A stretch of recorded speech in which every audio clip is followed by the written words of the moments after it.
So I was just doing some deep thinking about how the matrix works and how these the powers that be, the cabal, the secret government, secret fraternal order or orders, etc., how they play the common day people, the masses.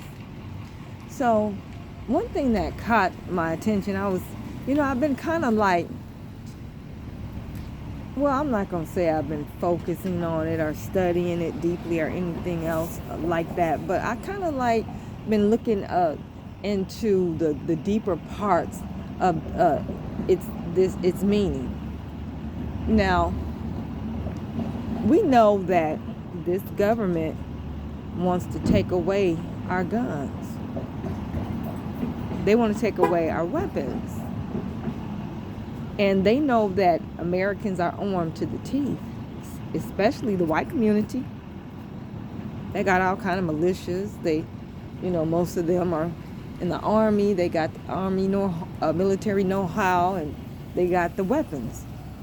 A lot of them practice surviving with little food and water in the wilderness and all types of weather. They practice. They take their children, their youngest children, to the shooting range. So, yes, they're trying to take the powers that be are trying to take away our guns. And what do you think all these school shootings are about? I'm going to say the vast majority, most of them. What do you think they're about? Do you think that the perpetrators, who are usually children themselves, young teenagers, are just deciding that they want to go to school and kill their classmates and the teachers? Do you think they just wake up and start planning that?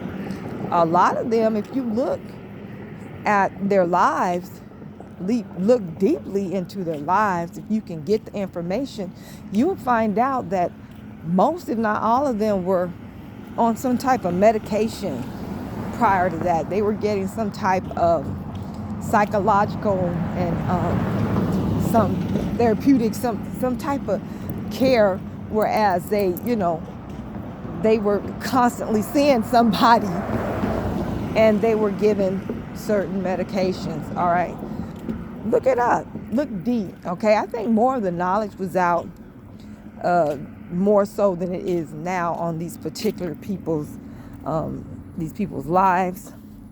I can't remember the names, but we had the Uvalde, mass murder, and we had two little white boys years ago who decided they wanted to kill up everybody in their doggone school, and then so many to come after them, and some instances that came before them. All right, so my thing is going back to how we're being played, and that the way black people have been treated, the black indigenous people have been treated in this nation, have, for the most part, not all of them, but for the most part, white people have just kind of like brushed it aside, and a lot of them have been supportive of it, have been involved in the mistreatment and so forth. So let's go back to these school shootings. Most of these mass shooters, are young white men. You know why I think that?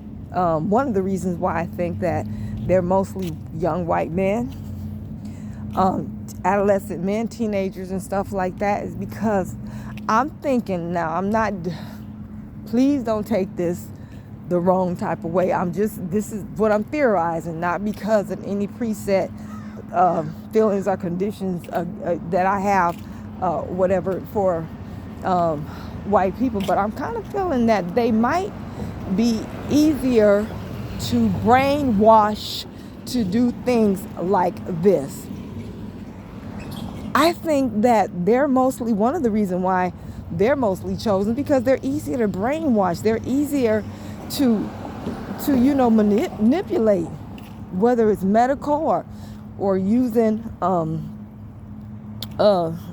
keywords or whatever. It's easier for them to be manipulated into doing these things. So this is the conclusion that I came to. Now this is me theorizing, but it just makes more sense to me than I could, possibly get you to understand where I'm coming from. Again, they're taking away our guns, and they don't mind brainwashing a young man to kill up his whole school, all the kids and the teachers in the school, in order to get us to give up our rights, because they can't take it away from us. They can't just take our guns. It ain't gonna happen like that, and they know it. It'll be another world war. It'll be a World War III over here right in the United States. And can't do it like that. So they're gonna keep setting up these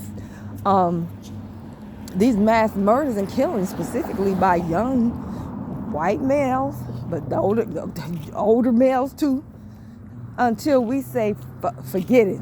Look, go on and take these rights. We'll put it on the ballot. We'll vote, and we'll give them up. They're gonna keep doing these horrific things until we do that.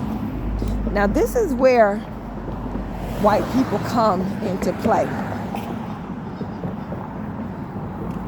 White folk and this government, the media, on down to the public school system, have done nothing but for hundreds of years criminalized black people, debased us, ridiculed us, generalized us, used the worst aspects of our people to generalize us when they didn't do that to hardly nobody else. So they have gotten us in the place where people look at us as less than. They don't respect us. They really don't respect our humanity. So using black kids, which would be much harder to do than white kids, but using black kids to go into an elementary school and kill up all their little playmates and the teachers, it wouldn't make no sense to do that, because a lot of people just wouldn't care. They would be talking about, well, they ain't nothing but a bunch of criminals. Look at them. Kids don't have no fathers and they're prone to violence. They would probably cheer it on. The powers that be would never get us to give up our guns if they were to do that, and have that all over the news media with kids laid out in the lawn. Teachers, they done got smoked all over they're not nobody hardly. I'm not gonna say nobody. They're the type of outrage that exists when it's done to particularly white children would not exist if it was done to us. Even the outrage of it being done to so-called brown people, or the immigrants or whatever, like in the Uvalde situation, I think most of those children were Mexican, Hispanic, Latino. Even they will get, a lot more traction and a lot more sympathy and empathy and understanding than if it was black kids. So you know what? I kind of feel like I feel sorry for you, and then I don't. I feel sorry for the kids. I'm not that evil. But overall, I don't, because you put you let the powers that be play you against us to do some of the most violent things to us as individuals. Okay? You let them play you against us. And this is what you have to pay for it. Your children are the scapegoats. And if you think they're through with doing what they're doing, how they're using white children to shoot up and kill other white children. You think they're done with that? No, baby, they're gonna up the ante. They're gonna do it anymore. It's gonna become catastrophic. Way more. These precious little innocent souls are gonna have to perish because the end justifies the means, baby. They don't care who they take out to meet their objective. That's just the bottom line. They never really gave a damn for the masses of white people. Anyway, they look at you less than. You embarrass them. And the only reason why they gave you this white status that you had was because they did not want you to unite with us, black people, the indigenous black people, against them and defeat them. They didn't want that. So they gave you the white status and you took it hook, line, and sinker. I remember reading a book that the Irish people were in a lot of cases treated worse than us in antebellum time. They were looked down worse than us, but the planter class and the elites, they saw a situation where we would come together and defeat them. So begrudgingly, they gave Irish people, the people that the English used to slave in Europe, they slaved them in Europe, made slaves out of them. They gave these people that they wouldn't,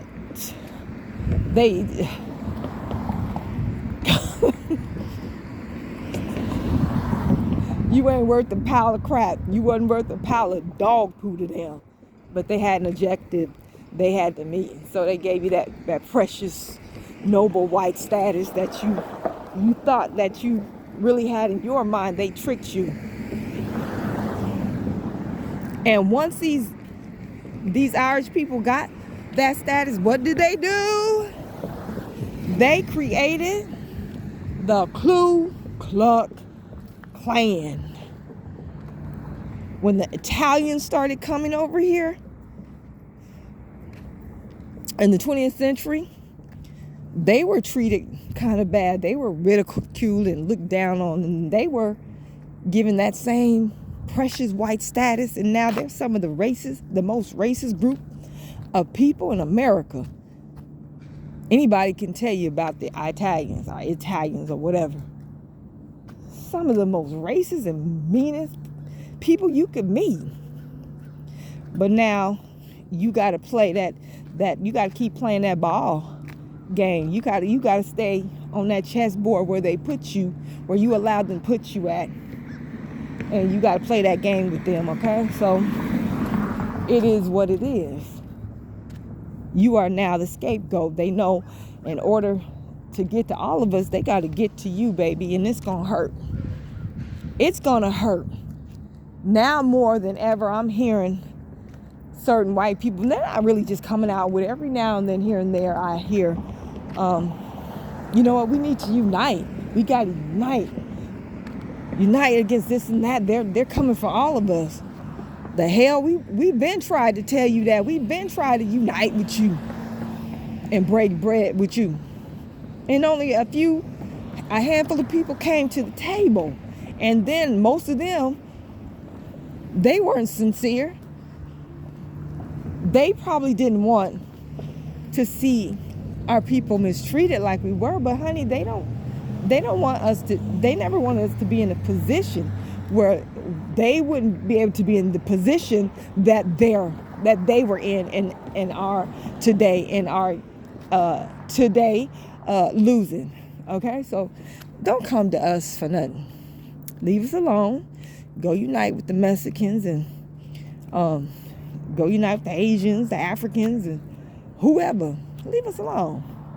We're not interested in uniting with you to help you with nothing. If anything, if we have to get on the same playing field with you for a minute, we will as a people if it's going to benefit us. Other than that, we're not interested. We can't trust you as a whole anyway. Maybe a few here and there, but not as a whole. So just leave us alone. You're going to see what I'm saying too, you're going to see all these major, super major attacks and catastrophic things happening to white people, because they know that that is the chess, the game, the piece of chess in the chessboard that they're going to ultimately use to get what they want, and it's going to be bloody. All right.